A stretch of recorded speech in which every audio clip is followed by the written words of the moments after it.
Everyone has been worrying about America's $38 trillion debt problem. You've also seen all these videos about a $37 trillion crypto reset, which is just an idea that came from a Russian official who suggested it at a conference. The dude basically said that America was going to upload all of its debt onto the crypto cloud and effectively get rid of it.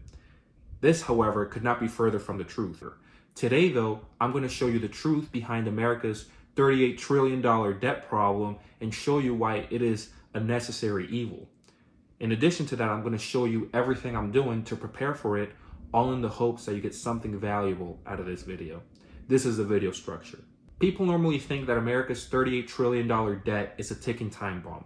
Like if it is not paid by a certain date, everything is going to explode. But what if I told you that this is not a ticking time bomb, but rather an operating system, the largest one the world has ever seen? So here's what happens. The government spends money for welfare, war, innovation, etc. However, all of these expenses cannot be covered by tax revenue alone. This means that the government goes into a fiscal deficit, meaning that there isn't enough money to pay for all of its expenses. So what happens? The US Treasury issues debt in the form of treasury bills, notes, and bonds. These are IOUs, promises to repay investors with interest. Some mature in a few months, like treasury bills, and some mature in longer time frames, like bonds and notes. People around the globe buy this debt because it pays interest, it is very liquid, and it is considered extremely safe because the dollar is the reserve currency of the world. And as long as America is a world superpower, their money will be safe. And with the money that the US gains from issuing this debt, they cover the deficit from its operations. In essence, the new debt inflows serve to pay off the old debt and the interest, and the cycle just keeps on repeating. It's like refinancing a mortgage forever, and as long as there is trust in the system, this cycle can go on forever. The whole world economy actually depends on this process. US treasuries aren't just debt, they're money for the world. Banks, pension funds, and foreign governments hold on to this debt as their safest asset. In other words, America's debt is the world's savings. So when people panic about how we'll ever pay it off, they don't understand the point. The goal isn't to pay it off, but rather to keep it manageable, to keep it going at a pace that is slower than the actual economy's growth. The US system doesn't collapse when debt grows. It only collapses when confidence in that debt disappears. The whole machine runs on one thing: belief that tomorrow will be bigger than today. And as long as that belief holds, America will keep on rolling its debt. So now that you understand that the debt is never supposed to end, the question is, how does this system stay alive? And the answer is simple. You need new buyers, new demand for that debt. Every time old debt matures, you need new buyers that will buy the treasuries in order to pay for that old debt. Historically, these buyers were foreign nations like China and Japan, US banks, pension funds, insurance companies, etc. But lately, that demand has been fading. China and Japan are no longer major buyers of US debt. So who's keeping the ball rolling? This is where the Fed comes in. During periods of weak demand for US debt or crisis, the Federal Reserve steps in as a last resort, literally creating money out of thin air in order to buy US treasuries. This is a process called quantitative easing. And here's the crazy part. When the US Federal Reserve buys US debt, it adds a bunch of liquidity to the markets. All this extra made up money, all of the artificial demand pushes US treasuries up and yields down. And by keeping yields down, aka having a lower interest rate, it makes it cheaper for the US government, a different entity, to keep on borrowing money.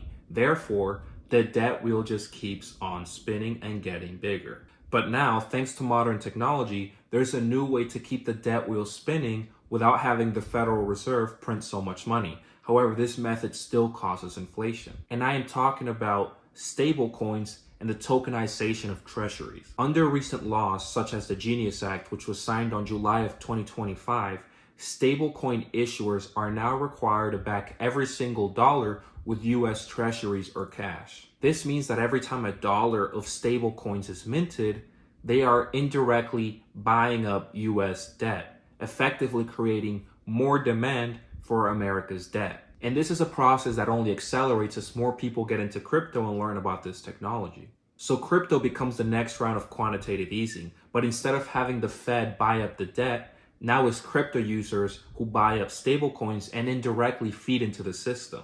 In other words, the world's digital economy is now financing America's debt. And this is why it is called the Genius Act, because America doesn't have to print any more money.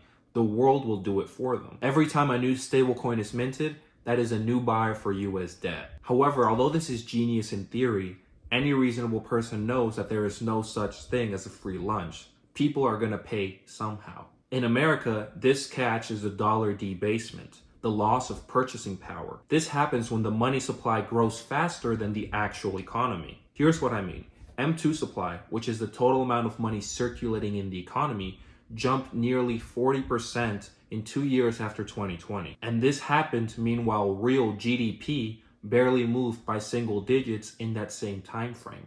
When the supply of money rises faster than the actual production of real things, each dollar now represents a smaller piece of the pie, which is debasement. Therefore, prices increase just to make up for that difference. Groceries, housing, energy, assets, etc. And this explains why, although wages and markets might have gone up, people don't feel drastically richer. The government's debt keeps the machine going, but at the cost of the dollar's value slowly leaking away over time. So the system can refinance forever, but it can't create real wealth out of thin air. Only productivity and innovation can do that. Now we get into the scary part of the video, which is the existential threat to the US dollar and the US as a world superpower. As explained, this debt system that we have works, but this is only as long as we have new buyers, our interest rate costs stay manageable, and our real economy keeps on expanding. And as explained before as well, China and Japan are no longer the US debt buyers that they once were. And if this trend continues, it will only be more expensive to keep the big debt wheel turning. This is because in order to attract new demand, interest rates are going to have to go up, which will just make it more expensive to maintain this debt system. In 2025 alone, interest rate cost on America's debt will exceed over 1.2 trillion, which is already larger than our entire defense budget. And this is not sustainable if we cannot find new people who want to buy our debt. For now, stablecoins and tokenization can buy us some time though. And another threat we have to consider is a slowing population growth.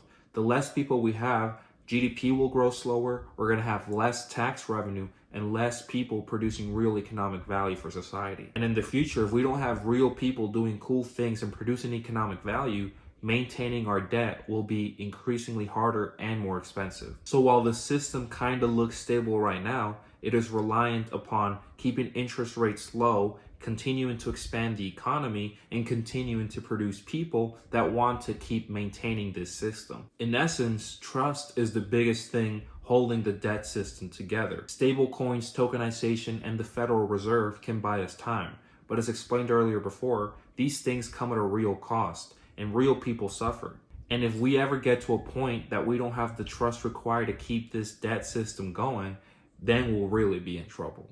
This brings me to the most important part of this video, which is what I am doing exactly in order to protect myself from the cycles of history which always repeat. The first thing is understanding the reality.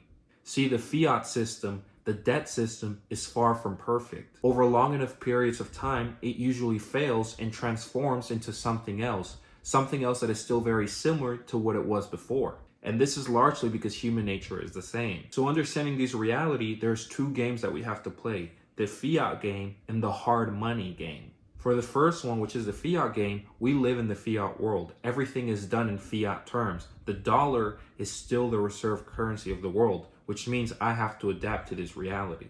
And see, the thing with this debt system is that it must always keep on growing. Debt has to be in circulation for this system to stay alive. Because if debt contracts or people stop borrowing, this is when we go into a recession. So in America's debt system, you are rewarded for keeping debt in circulation if you use it intelligently. Debt in the modern world is designed to help you build wealth.